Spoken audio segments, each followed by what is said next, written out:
नमो जनभाषायै संस्कृताय मित्राणि श्रीगुरवे नमः।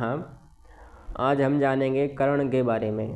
देखिए, कर्ण दो प्रकार के होते हैं, एक होते हैं चर कर्ण और एक होते हैं स्थिर कर्ण। ठीक है, टोटल मिलाकर 11 कर्ण होते हैं और कर्ण की परिभाषा है कि यह तिथि के आधे भाग को हम कर्ण कहते हैं, तिथ्यर्थम कर्णम।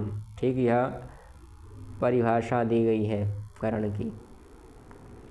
तिथि के आधे भाग को कर्ण कहा जाता है। तो जो चर कर्ण हैं वह होते हैं 7, उनमें हैं बब बालब कौलब तैतिल गर वणिज विष्टि, है ना। बब बालब कौलब तैतिल गर वणिज विष्टि, ये 7 चर कर्ण हैं। फिर हैं 4 स्थिर कर्ण। ठीक, उनमें हैं शकुनि, चतुष्पद, नाग, तिंस्तुघ्न, यह स्थिर कर्ण है। ठीक, और इनमें एक विशेष कर्ण है जिसका नाम है विष्टि। यह विष्टिकरण जहाँ होता है उसी को कहते हैं भद्रा।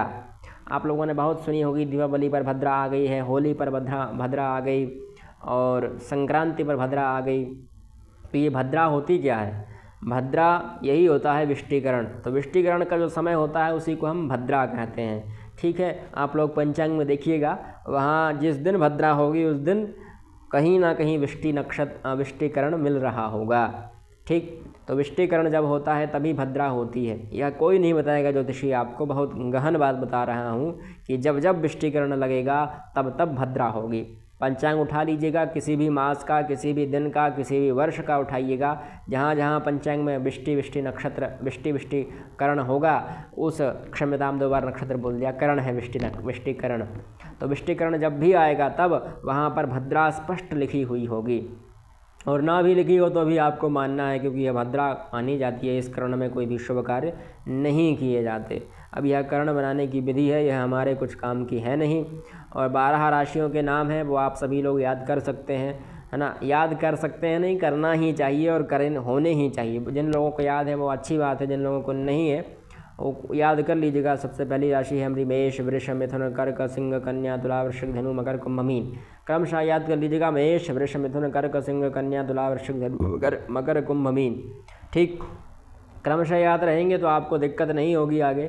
और अगर आप आगे पीछे याद करेंगे तो आपको बहुत समस्याएं आएंगी, इसलिए मैं कह रहा हूँ क्रमशः यही याद करें ना। जैसे मेष, और इनकी संख्या भी याद कर लीजिएगा। मेष 1 है, वृष 2 है, तृतीय मिथुन, चतुर्थ कर्क, पंचम सिंह, षष्ठ कन्या, सप्तम तुला, अष्टम वृश्चिक, नवम धनु, दशम मकर, एकादश कुंभ और द्वादश मीन। इस प्रकार से इनकी संख्या भी याद कर सकते हैं।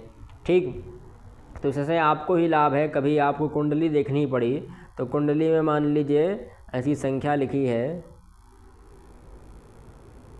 4 लिखा है और गुरु है, तो आप पहचानेंगे कैसे कि 4 से क्या तात्पर्य निकालें हम। तो 4 का अर्थ हुआ कर्क राशि, गुरु है तो गुरु कर्क राशि में उच्च के होते हैं। इस प्रकार से आप कुछ अंदाज़ा लगा सकते हैं। ठीक, तो अच्छे फल बता देंगे, बुरे फल बता देंगे।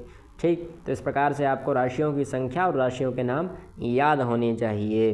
इसी के साथ राशियों के जो उच्च नीच हैं, ग्रह स्वामी हैं, है ना, राशि स्वामी हैं, और जो उनके मूल त्रिकोण हैं वह सब याद होने चाहिए। मिलते हैं अगली वीडियो में। जयतु संस्कृतम, जयतु भारतम।